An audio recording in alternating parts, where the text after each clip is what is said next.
Recognize presence not when we see it, but when we feel it. So what does that mean? It means to me that when you are 100% present, so I do believe that presence starts with being fully present. You have to be mentally, emotionally, fully in the room, fully in the conversation. When you're there, what happens is that you're showing up and people feel that you are showing up with a degree of attentiveness, with a degree of engagement, with a degree of curiosity. And then at the same time, there's a strength, right? There's a strength that doesn't have to be loud. It can be a quiet strength that allows people to quickly see that A, you know what you're doing, and B, that they are willing to be influenced by you. Welcome to the Warriors at Work show. This is Jeannie Coomber, your guide and host. This is a show for men and women in the workplace who want to move from the predictable to the potent. This is your weekly dose of inspiration with an edge. I talk with CEOs and shamans, sports marketing executives and therapists. All of us are like-minded thinkers and doers who tell stories, share wisdom, and challenge each other to have the best life possible inside and outside the office. Welcome to your Warrior Conversation. Hey Warriors, it's Jeannie.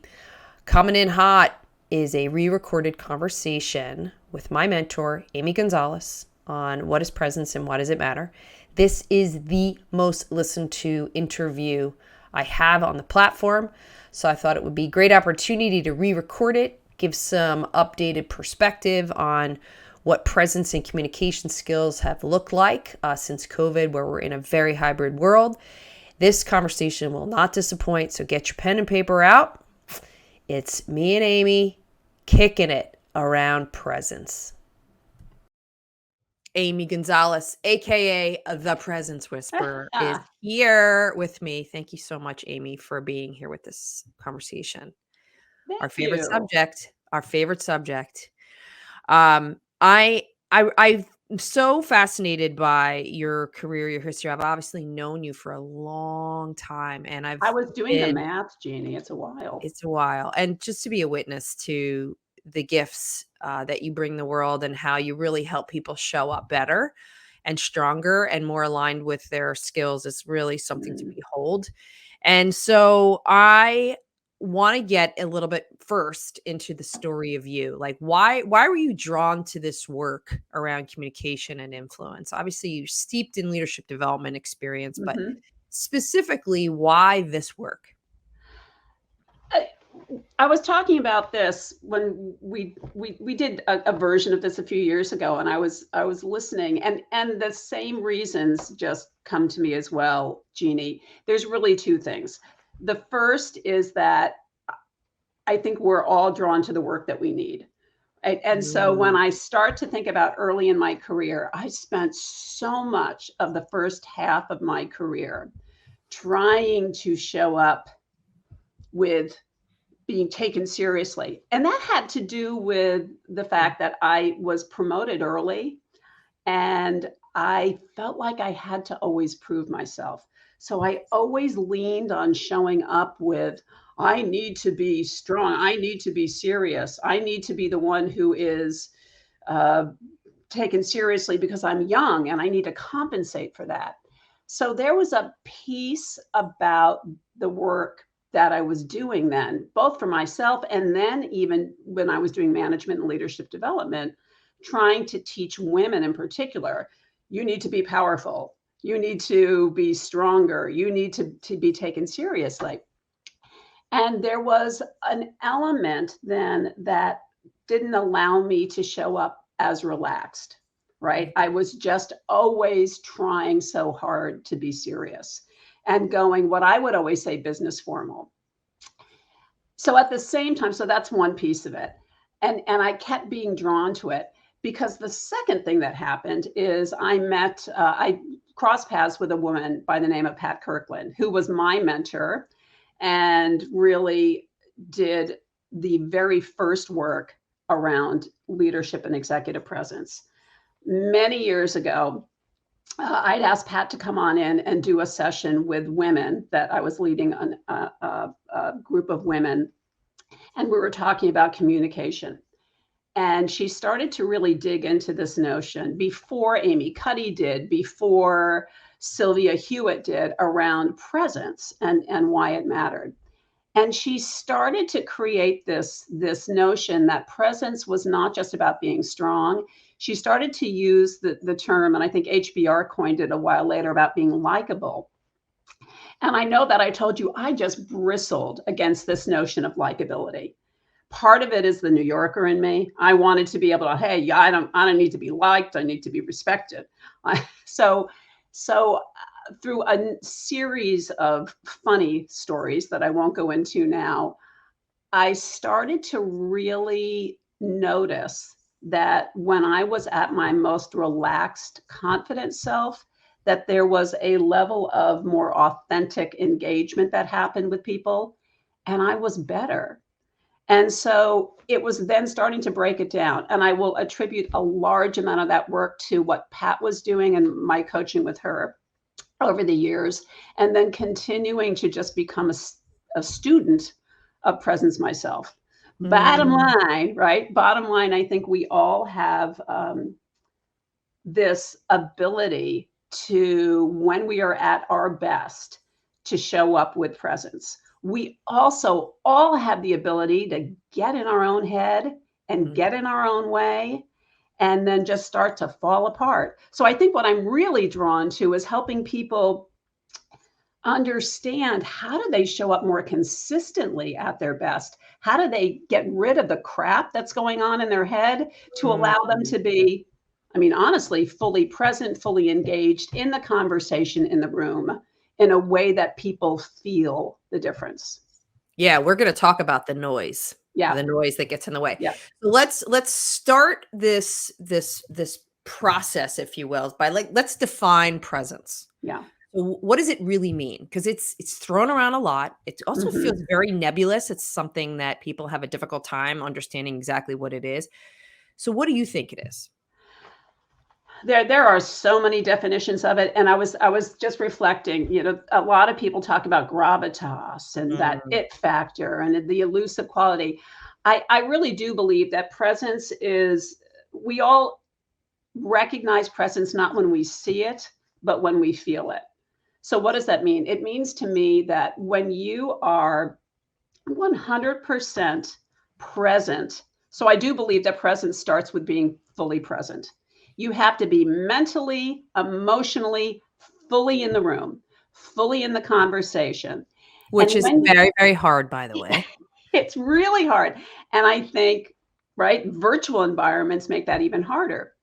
But when you're there, what happens is that you're showing up and people feel that you are showing up with a degree of attentiveness, with a degree of engagement, with a degree of curiosity. And then at the same time, there's a strength, right? There's a strength that doesn't have to be loud. It can be a quiet strength that allows people to quickly see that A, you know what you're doing, and B, that they are willing to be influenced by you. So, there's a lot, I can use a lot of words around it. The framework, though, that because you and I have done this work together, countless organizations and countries around the world, is that it's the ability to show up with both strength and with warmth. And the strength side is being able to demonstrate, I know what I'm doing. I have this. The warmth side, though, just as importantly, is the ability to demonstrate that I have your best interest at heart. I'm not just self-serving, because that is about whether people trust you. Yeah. So it's about, do I think you're good, and do I trust you? And ultimately, when you're doing those things, you're showing up with presence. Yeah.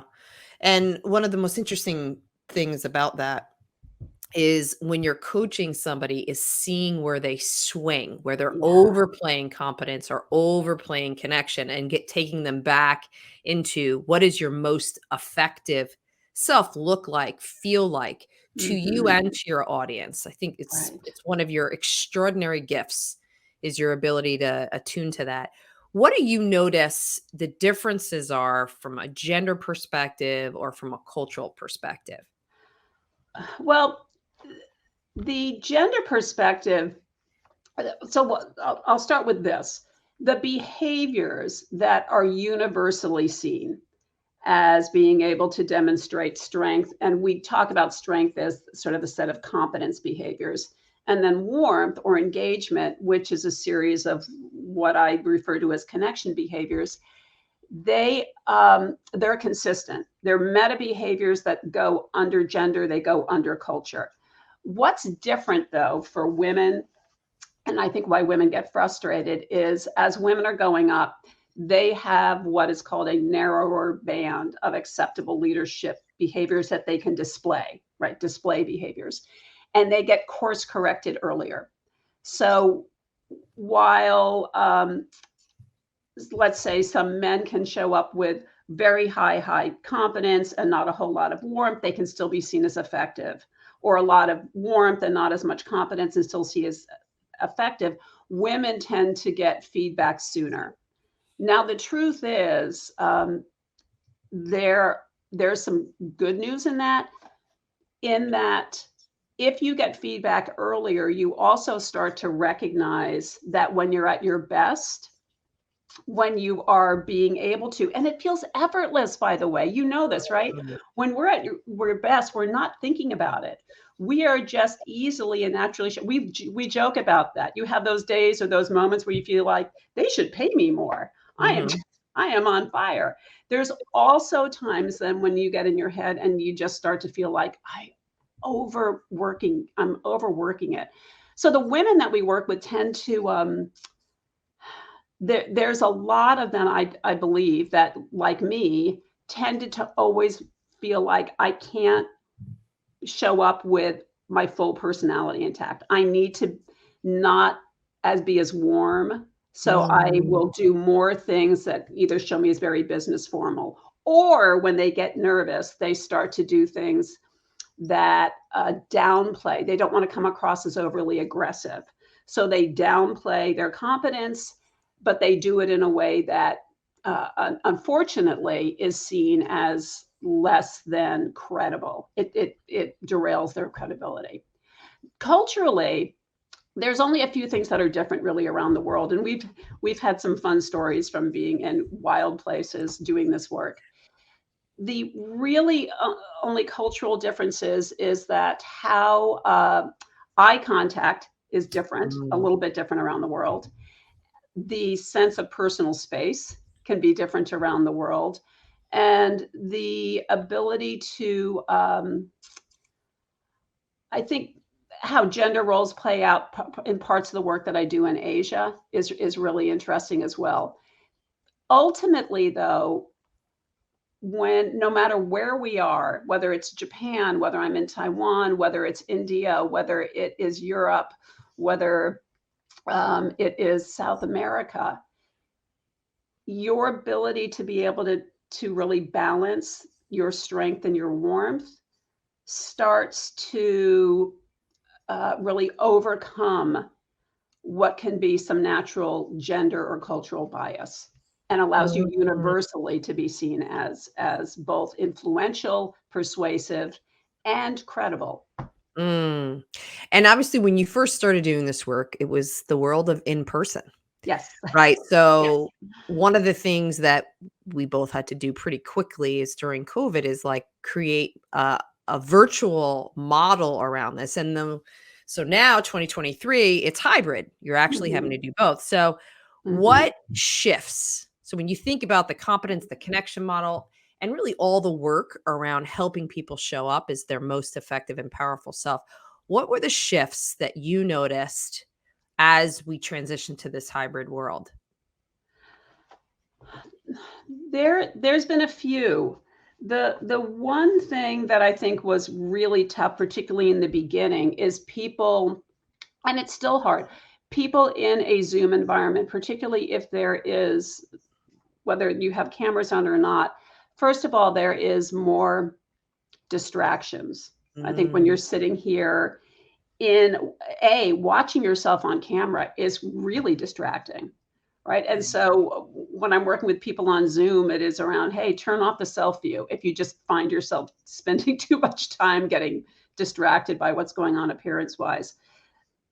But ultimately, if you really think about presence as being fully present, I think what's competing against your ability to be fully 100% in the conversation in the room is everything that's going on around us.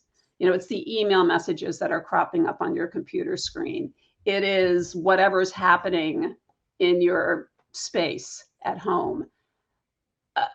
You also talk, Jeannie, a lot, and I think this would be useful for anyone listening. You talk about just the fatigue of being in this sort of environment. It's draining. It's hard on your eyes. It's hard on your brain. And the need to be able to give yourself breaks. You have a couple of tricks and techniques around doing that. Yeah. And I think the other thing too is beyond, how do you rest your eyes? How do you rest your physical? There's all different techniques of how you can look away. But one of the other things that I really noticed is that people need to choose this space as the way of like their talk show. Yep. Right. We all have our boxes and we're all really focused on trying to keep track of it, but it isn't very natural, but it matters. So the same way that you might show up into a conference room or walk into someone else's office, or they come into your space, you have to be very conscious around what am I signaling? So I talk a lot about making sure the set of your show is what you really want, right? Especially if you're in any kind of business development or sales professional, or you have an opportunity to interact with someone first time. But I think the fatigue is real. And what we've done is we've translated all the in-person meetings to now back-to-back virtual meetings. And so forcing getting up, moving more often, doing quick micro breaks, 10, 15 seconds, and literally putting your hands over your eyes and shutting it down for 10 or 15 seconds. And then what the positive is that it's raised a lot of consciousness to what we're doing and how we're doing it. So, and I do think you see yourself. I mean, there's a part of that where people don't necessarily, that we will ask people to record themselves. Right. Because they don't see the behaviors that the adaptive behaviors that can be getting in the way. On camera, you tend to see that more like, what am I doing here? What's going on with that? Which are kind of funny. Can you just clarify what adaptive behaviors are? An adaptive behavior is an unconscious behavior that you do to sort of self-soothe or when you're nervous. It is a way to sort of calm yourself down. Adaptive behaviors can be things like playing with your jewelry. Women have a tendency to do a lot with their hair, nails. How many guys have we worked with who do the whole ring thing, right? So they're sitting there or change in their pocket, and women ring their hands. Ring their hands. Like here and here. And what is that about? Anything, and vocally it shows up with upward inflections, or it's sort of those things that we do unconsciously when we're uncomfortable. And it's those adaptive behaviors that simply become noise. This sort of screen makes you more hyper aware of what you may be doing that's either helping or hindering, for better or for worse. Yeah. It also, and you have to dial up your energy too. Oh my virtual in a much more profound way than you do in person. Jeannie, you nailed it. There's so much around. People will say, what's the difference when you're at your best? I think the difference for most of us, there's a little bit of an energy game going here. And I don't mean being charismatic or energetic. I simply mean that there is an ability to be more fully 100% attuned to what's going on in the conversation. You are in, you feel it. I'm listening, I'm reacting, as opposed to I'm in my head making my list of what I have to pack for my flight tomorrow. So when I'm in the room, there's an energy exchange that is much more real. In virtual environments, you have to work harder at that. I think you really do, particularly so sitting, Mm, right? It's harder to get more oxygen. It's harder to keep energy. It's harder vocally to keep the energy in your voice. A and you lot of people, myself included, when we're not at our best, we go really flat. So it just sort of comes, it just gets very flat, very sort of monotone, which is right. hard for anybody to listen to. Mm. Because ultimately, right, people can only be as interested in something as you seem to be. If I seem bored by what I'm saying, the best you can be is sort of, yeah, well, that's Right. interest, but And you know what's wild too is when we doing anything in person, I'm naturally getting nonverbal cues off of you, and you are yeah. getting it naturally off of me. So it may require a little less effort. Whereas when we're put into these Mhm. boxes and we're having to create exchange or have discussion, you have to bump it up so that Right. the engagement continues. Because I don't get to feel the nonverbals the same way I Correct. do in person. So Correct. you talked about, I hear gravitas, Yeah. charisma very often referred interchangeably with the word Mhm. presence. So I'd love to hear Mhm. your perspective. How do they play in? There is I think, Jeannie, you might have given me this book recommendation called The Charisma Myth Yeah. years ago, and I thought it was fascinating. So this whole notion that I think we mistook charisma for presence for a while. And the truth about charisma is that are there some people who are naturally more charismatic? Absolutely, who sort of bring people in, have this energy that draws people into them, is powerful. And does it give you an edge? Yes, of course it does. That said, though, I don't believe that charisma should be mistaken for presence. And this is a question we get particularly with people because that really discounts the power of quiet presence, the power Mm, of introverts, right? And so I believe strongly that people who are introverts can have a really powerful and more attentive presence, their ability to really care, to be able to listen, to be able to demonstrate, because mm, part of charisma is you kind of make it about you. And the power of listening fully and being fully present is you make it about the other person. So I love that distinction. Uh, because if you're worried about charisma, then it's like I need to be the star of the show versus how do I invite others into a powerful conversation that allows us to truly get to know each other in a very real and intentional and authentic way. Gravitas is another thing. So gravitas is, again, that weightiness. I think of gravitas and I think of gravity. I think of weight. And so with that whole piece is around, I think, the competence piece. And that's important, but it's not to the exclusion of my ability mm, to engage with you. So it's always a both and. I want weightiness, which is simply about, do I know what I'm talking about? Can I be clear and concise? At the same time, how do I do that in such a way that I can demonstrate that this is a conversation that involves you and I can create connections with you in a way that's very real. I love that. A conversation that involves you, which Mhm. really it pushes on this notion it's not a performance. It's Mhm. also not about being perfect. It's No. really about being human. Yep. And what are those behaviors that make you powerful, and how do you get access to it? I love how you just frame that. So let's talk about doing work with global leaders every single day. What are Mhm. you noticing? What are you noticing are the behaviors that are really most effective?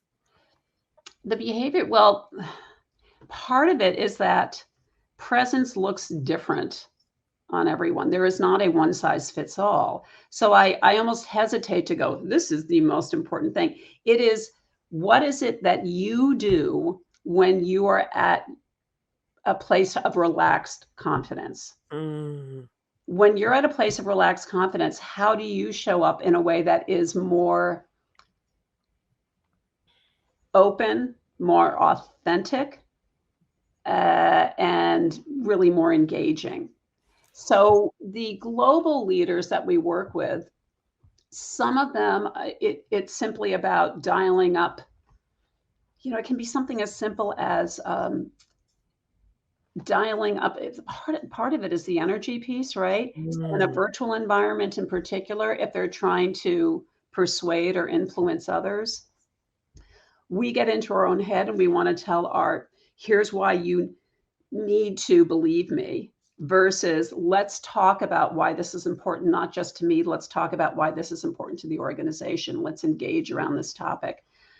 I'm going to take a step back, Jeannie, and say I don't know that there's a one size fits all, but I do know that from a credibility point of view, I'm going to talk about a couple of things that are most important. Most important is being able to demonstrate a level of conviction. And conviction sounds like I know what I'm talking about. And I have belief in what I'm saying. What gets in the way, so how it sounds, if you're speaking with conviction, it sounds like short sentences. It sounds like statements, not questions. In other words, I say, Jeannie, presence is hugely important.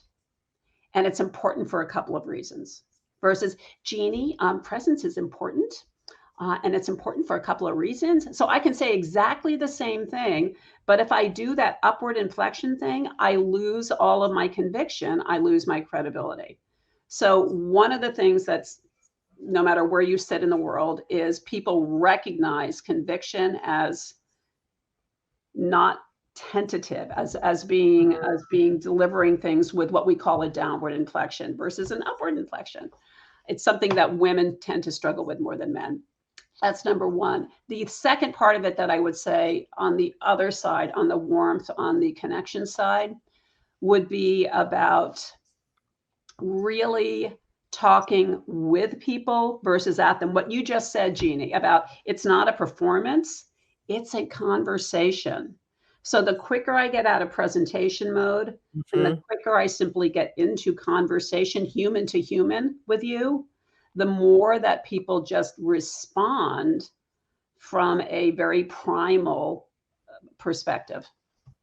The only thing that I would add is I am noticing how important language is right now. And regardless of role, particularly those that are more technical or analytical in nature, is fight the inclination to use a lot of business vernacular, data and metrics, and use it as an opportunity to use more connection language. Like, what are your words, your phrases, your stories, to create texture and meaning. And I find that is really helpful. Those that are doing it are really pulling people along rather than pushing information at them. It is. There's that whole notion. What is it? Facts tell, stories sell. That Yeah. notion. And you talk about, there was a quote that you used not too long ago about how we process language related to connection Faster than we faster. process for language relating to Right. competence. And that's an Amy Right. Cuddy research piece from her Mm-hmm. book Presence. And it makes Mm-hmm. so much sense, particularly again in this hybrid world where we're really looking to establish rapport quickly. Right. And we're also looking to establish credibility quickly. And our word choice really matters. And so in person, again, we might be more forgiving, letting people kind of get to the so what faster. Virtually, we want to know, why am I here? Why should I care? And what action or reaction do you want me to have? But I find that just creating some more awareness to the words that we're choosing, and those that are doing it well are having great meetings, they're having great success, they're landing deals. I want to talk about the noise part that we talked about initially, because boy, do we have some good stories on this one. But I think it's really important to talk about, where are we noticing the most discomfort or struggle that people have? So what comes to mind? Part of it was, I think didn't you name the person in your head? Well, mine was, yeah. So the one that I noticed is we all have an inner critic. And Yes. they usually show up at the most inopportune time. They're very, Mhm. very disruptive. Yes, I did name mine because I had to create a relationship with her. I didn't want to throw her out of the car. I always get a visual. I'm in the car. She's often in the front seat and she's yapping. Don't say Yep. that. That's so stupid. You're gonna and oh, that's gonna and then what happens is it creates Right. irritation, and then all of a sudden I'm in my head rather than being present in the room. So I felt by naming her, I can create a partnership and I can say thank you for Right. playing with me, but I got this. I'm okay. Exactly. So yeah, inner critic was something that I have seen. What else have you noticed around discomfort or things that people struggle with? Well, people struggle with all kinds of things. I will tell. I'll in the interest of just being more anecdotal, I'll share a couple of quick stories. One is the fact that people tend to they've received feedback and they don't know what to do with it. And we're really good at that, right? From companies will say, you need to have, more presence. You need executive presence, but we don't know how to tell you to do that. And a number of years ago, I was working with a group in Chicago, and there was a young woman who was sitting at the back table, and this is how she was sitting through the whole thing. Just the whole like, and there was just this Mean whole face, notion, right? uninterested. Yep. Very uninterested, very, very solemn, very, very formal. And so as we started to coach folks, I brought her up and I asked her to start to do some work around talking about what her priorities were. And this is what happened. So she got up, she walked to the front of the room, and she's grounded herself, and then she did this. Literally, she went Little from wave, her like a normal, like the little wave and the head tilt and hi. And I'm like, whoa, whoa, whoa. I could not even let her finish. And I said, I just have to stop you. Have you had feedback that that you're serious? And she says, oh my God, since second grade, people have been telling me to smile. And that was where you have to say, all right, newsflash, you're overcorrecting. So this notion of when people are come across serious, we're not talking about changing personalities. We're talking about doing one thing that allows people to get sort of past the visual piece and engage with you in a way that's warmer and engage with you in a way. So it's not, hi, it's like, I remember you were talking about you had to work on your resting face. I did. I Yeah, had to soften my expression because I was intimidating people. People weren't coming in and asking me questions, and I was like, "What's everybody talking about? I I'm in a know. perfectly good mood." And I'm then really happy. I somebody like finally people. said, "Jeannie, it's your face." And I said, Right, "Well, this is what I've got. I've been born with this, so I got right, to work with it." So I had to find my neutral resting face, my listening face. right. This is it. And so, right, it's this, right? It's a little bit more energy and like we talk about smiling with either just your eyes or a very soft smile on the face, just so you recognize. And I see this more on Zoom now, where some people, they're just listening like this the whole time, and they just look pissed off, like Yeah. they look annoyed the whole time. Um, I'd love you to share one. We have some really funny stories. What's one that really stands out for you, Jeannie, around the noise? One of the things that I see is people that everyone speaks too quickly. Everyone's in a Mm, rush, and I think a lot of it is indicative of this back-to-back meeting environment. So let me quickly get to da, da, da, da, and so it comes out very, very quickly. the And pause. so and what I notice is there's a lot of extra language and a lot of credibility killers, which are all of the my favorite Mhm. that I hear all the time is Mm, So getting people to slow down and remove all of the filler words and using more of the pausing it makes such a difference. And don't worry about saying so huge. much. I Yeah, gotta get it all in there. No, you don't actually. yeah. What are the key statements? But I think more than anything, Amy, it's raising the consciousness to Mm, what am I doing? What am I going into? What am I trying to do here? What is it? What's like the ideal outcome? Is to Right. stop and think about that rather than just show up and be in transactional mode. So Yeah. that's what I'm noticing. Right. So it's it's relational versus transactional. I Yes. so I'll use another Pat Kirkland phrase, which I loved and I've adopted. She was known for putting people on word diets. It's like, all right, that's enough. Stop, too much. But that power of the pause is huge. It is absolutely huge. And I think you're spot on with that one. If there's one thing we tend to work with people universally to get them to be able to be understood faster is that be brief, be engaging. And people process in the pauses. I'll do a quick demo here. Even if I'm not talking very quickly, if I never take a breath and I put a filler word between each sentence, and it's even really good stuff, it's hard for you to start to track me because if there's no place that you can process all the information, it's just a stream of, and you start to tune out because our brains can't hold, right? So I'm not even talking that much, but that short sentence and a pause. We talk about you get paid by the pause. Mm. Put a deposit in every time, just ka-ching. I'll tell people, you're not making enough. You got to pause more. That Mhm. notion of, Jeannie, we really need to do a couple of things here. So each time you take that pause, it's almost as if you go, got it. It's a mic drop. It's a check. Mm. Got it. Yeah. Huge, huge. How do you feel? Because one of the questions that we get asked a lot is like reading the room. Mm. How do you feel that sensing, feeling, intuition, instincts, fill in the blank?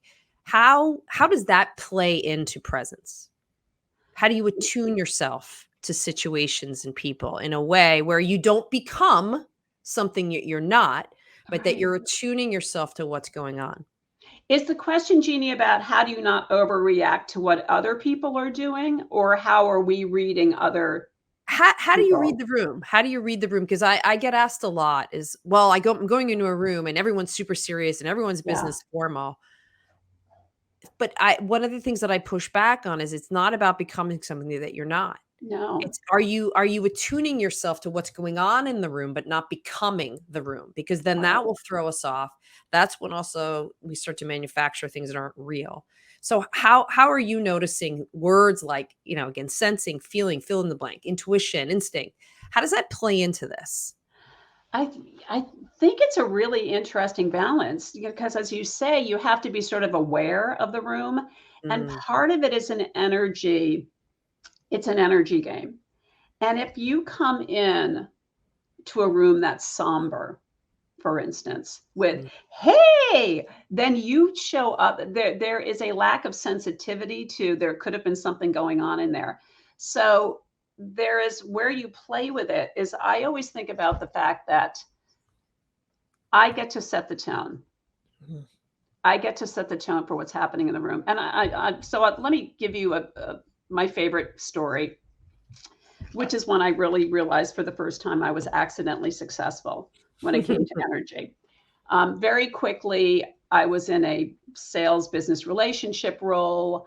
I was meeting with a lot of heads of HR. And and incidentally, my Achilles heel when it came to getting in my own head was when you would put C-level, CEO, CFO, CTO in front of them. So long story, I go to meet with this woman who'd been referred to me by a VP of HR. Oh, you're going to love Sue. She's great. So I go trotting off. This is many years ago to have a meeting with Sue. And Sue, I walk into the meeting. Okay, so Sue, she's head of a telecom company uh, running HR. And she's very, very serious, very serious. But part of it is realizing that I know how to do this meeting. I know the questions to ask, and I'm simply curious. Tell me what some of the issues you're dealing with. How are you doing? So I come in just being my natural self. I'm asking a lot of questions. I am being, I would call it upbeat energy Mm, without it being over the top energy. And what I notice is the longer that I stay there, the more then that Sue, who was very, very, very serious. How do you do? Very. And she starts to relax and loosen up. So what's happening in a way is your like energy draws like energy. So the more relaxed I am, the more relaxed she gets. So by the end of this conversation, I've said, Sue, you should mentor for us. I've asked her for the business. She's yes, we're all in. We have a great meeting. I go to leave. I hand her my business card because we still did that then. She hands me hers and I look down and it says Sue, blah, blah, blah, CEO. And I have that, oh crap moment, because that notion of I didn't have my CEO behavior on. I know how to treat CEOs, very respectful. And had I gone in knowing she was nothing would have changed for her. She would have been just as formal as she was. If I knew she was CEO, I would have kept my energy right where it was, because we're taught to mirror, right? We're taught to mirror the energy, and we're taught to be respectful of the person in the room. And that was the first notion. So I had a very funny conversation with myself, like, you were an idiot, but it was good. But you were an idiot, but it was good. And it was the first time that I really recognized that whole thing of, oh, it's them, it's the CEO, and they expect that, was total BS. It was what was going on in my own head. And the better that I get at being able to just simply manage myself and truly be interested in the conversation, then I can pull people in versus just react to whatever's going on with the energy in their room. I love that story. I've heard it so many times and I still love it. It's such a brilliant example about how you want to be authentically you. Right. Right. So my final question is, who are those public figures that you follow that really embody the presence skills that we talk about, that we teach, that we coach, that we name? Well, who do I follow? Well, I have probably the one who's always had at least two of her books on my desk would be Brené Brown, because I think there's such a big piece around authenticity and vulnerability, which is simply about how do you allow yourself to be seen and heard. And I think that's a big deal about presence, is how are you showing up with your full self, because people recognize that. She's also a master storyteller. If you think of anyone who does unbelievable storytelling and the power of anecdotes, it's Brené Brown. She stands out for me. I think anybody who's good at, I like Simon Sinek, for some of the same reasons. Yeah. It's the why. Tell me, people don't care what, they care about the why. And so that being able to do more storytelling around that, to be able to show up with warmth and strength is who I'm drawn to listen to. Warmth and strength. That's exactly how I experience you. I'm so grateful for you, and so grateful to get to do this work with you in the world and learn from you every day. So Amy Gonzales, thank you so much. Thank you, Jeannie. A pleasure always. Thank you for joining me for another episode of the Warriors at Work show. If you are interested in learning more about what we do at the Warriors at Work show and platform, be sure to go over to my website, Jeannie Coomber, and subscribe to my monthly Warrior Playbook newsletter. I share everything that I'm up to month by month, as well as some lessons and insights that I've learned. I'm also interested in hearing any feedback you have about this conversation or future topics.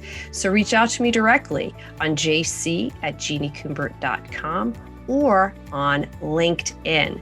Be sure to tell your friends and your colleagues about this Warriors at Work conversation. Subscribe, review, and rate us. It's the best way to get this message out into the world. Be well.